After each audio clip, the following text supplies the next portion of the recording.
இல்ல நான் அவங்கள சமாளிப்பேனா? எனக்கு ஏன் இந்த சோதனை? எப்படியாச்சும் கல்யாணத்துக்கு உதவி செய்யுங்க.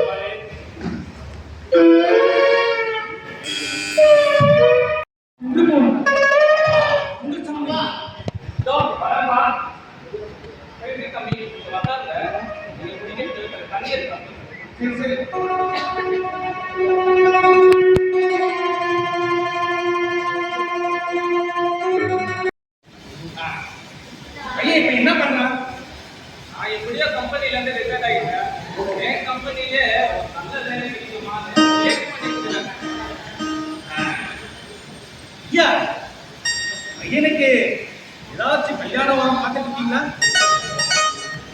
பார்த்துருக்கிற தம்பி இன்னும் நல்ல பொண்ணு கிடைக்கல.